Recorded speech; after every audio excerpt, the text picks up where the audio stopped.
اذان کے تعلق سے میں آپ کو بتانا چاہوں گا. پھر اذان ہوتی ہے، کبھی کبھی کتے بہت بھونکتے اور چلاتے ہیں. یہ بھی بہت سے لوگ سوال کرتے ہیں ہمارے اسلامی بھائی کہ ایسا آخرکار کیوں ہوتا ہے. اس کے تعلق سے میں آپ کو بتلانا چاہوں گا. پہلی بات تو یہ ہے، اذان یہ ایک اعلان ہے کائے کا؟ نماز کا. اذان اگر ہو تو اذان کے وقت خاموش رہنا اور خاموش رہ کے اذان کا جواب دینا لازمی ہے. اگر اذان کے وقت میں بھی بندہ باتوں میں مشغول رہا، یہ عورت اور مرد دونوں کے لیے، اور خاموش نہ ہوا تو نبی فرماتے ہیں خطرہ ہے کہ اس کا خاتمہ ایمان پر نہ ہو. الحمدللہ. یعنی اذان کے وقت اگر اذان کا جواب نہ دیا اور خاموش نہ رہا تو خطرہ ہے کہ اس کا خاتمہ ایمان پر نہ ہو، بے ایمان ہو کے مرے. چونکہ اذان کا ثواب بھی اتنا، اجر بھی اتنا ہے، تو پھر اگر اس کی رعایت نہ کی جائے، اس کا احترام نہ کیا جائے تو اس کا عذاب بھی اتنا ہی ہے. اذان کے بارے میں بتایا گیا اذان پڑھنے میں کتنی نیکیاں ملتی ہیں. اگر یہ لوگوں کو پتا چل جائے تو آپس میں تلواریں کھینچ لیں، لوگ آپس میں تلواریں چلائیں کہ میں اذان پڑھوں گا، کہ میں اذان پڑھوں گا. لوگ تو اذان پڑھنے سے بھی کتراتے ہیں، لیکن اگر اذان کا ثواب پتا چل جائے کہ اتنا ثواب ملتا ہے اذان پڑھنے میں تو لوگ آپس میں تلواریں کھینچ لیں. اچھا، جب اذان ہو تو کس طرح سے اذان کا جواب دیا جائے؟ جسے اذان ہو اللہ اکبر تو سیم یہی آپ کو دہرانا ہے. اذان جب کہے کہ مؤذن خاموش ہو جائے تو پھر آپ کو بھی کہنا اللہ اکبر اللہ اکبر. اشہدو ان لا الہ پہ انگلی اٹھانا ہے، وہ کہے اشہدو ان لا الہ الا اللہ پہ گرانا ہے. الہ تک اٹھی رہنی ہے، اشہدو ان لا الہ یہاں تک اٹھی رہنی ہے، الا اللہ پہ گرا دینا ہے. پھر بعد میں آپ کو بھی یہی جملہ دہرانا ہے. لیکن حی علی الصلاح جب مؤذن بولے تو آپ کو پڑھنا ہے لا حول ولا قوت الا باللہ العلی العظیم.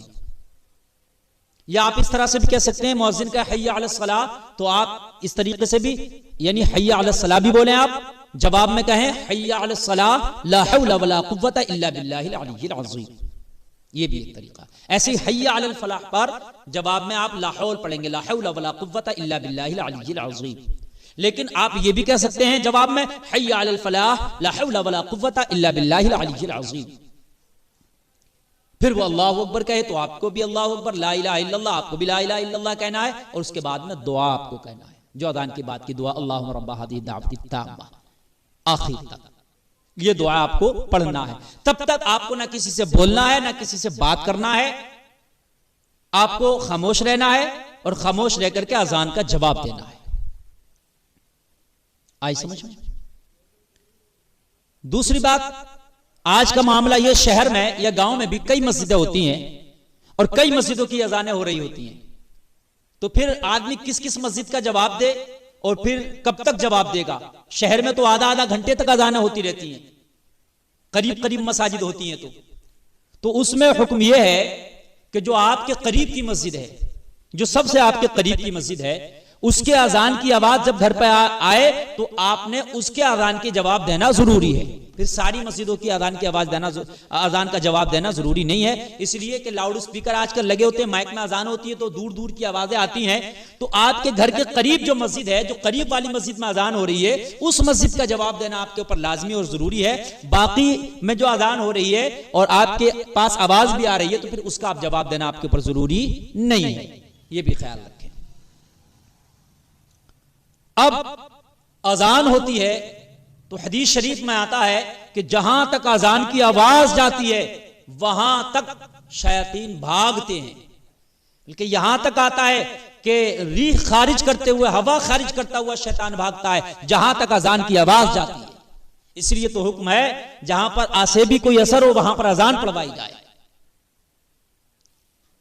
جب یہ شیاطین بستیوں میں آتے ہیں گناہ کرانے کے لیے، اور جب اذان ہوتی ہے، آپ نے فجر کے وقت میں زیادہ دیکھا ہوگا صبح صبح میں، اور جب اذان ہوتی ہے تو کتے بھونکنے لگتے ہیں. وجہ یہ ہے کہ شیاطین بستیوں میں ہوتے ہیں، لیکن جب اذان ہوتی ہے تو پھر شیاطین اذان کی آواز سن کر بھاگتے ہیں، جیسے حدیث شریف میں ہے کہ شیطان جہاں تک آواز سنتا وہاں تک ریح خارج کرتا ہوا بھاگتا ہے۔ تو پھر انسان نہیں دیکھتے ان شیاطین کو اور جنات کو، لیکن جو حیوان ہے یہ کتا وغیرہ یہ اس کو بھاگتا ہوا دیکھتا ہے، اس وجہ سے یہ بھونکتے بھی ہے اور شور مچاتے ہیں، ان کی نظروں کے سامنے سے وہ گزرتے ہیں۔ اور پھر ایک بزرگ نے اس کی دوسری وجہ یہ بھی بتائی ہے، ایک وجہ تو یہ ہو گئی، ایک وجہ یہ بھی بتائی ہے کہ جانور بھی اللہ کی حمد و ثنا بیان کرتے ہیں۔ جب صبح صبح اللہ کا ذکر ہوتا ہے اور مؤذن اذان پڑھتا ہے تو یہ جانور، کتا اگرچہ جانور ہے مگر یہ بھی اپنے رب کی حمد بیان کرتا ہے اور اپنے رب کے ان کلمات کا جواب دیتا ہے، اور یہ بھی جو ہے اپنے رب کو یاد کرتا ہے۔ اس کو بھی پتہ چل جاتا ہے کہ اب یہ رب کو یاد کرنے کا وقت آ گیا ہے۔ بہرحال جیسے صبح صبح چڑیاں بھی آپ نے دیکھا ہوگا زیادہ چہچہاتی ہیں، اس لیے کہ وہ بھی صبح صبح اٹھ کے اپنی روزی کی تلاش کرنے سے پہلے اپنے مولا کو یاد کرتی ہیں۔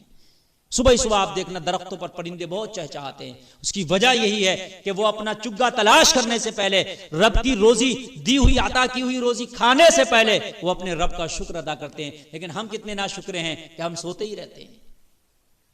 تو اذان کا معاملہ یہ ہے، اس میں خاص خیال رکھے، جواب دے، اور پھر اذان کے بعد سے جو ہے نماز کی تیاری شروع کرتے ہیں۔ ناظرین اکرام، اسی طرح کے اور واقعات اور بیانات سننے کے لیے چینل کو سبسکرائب کریں، بیل آئیکن کو دبائیں تاکہ اگلے آنے والے ویڈیو کا نوٹیفیکیشن ترنت آپ کے پاس پہنچ جائے۔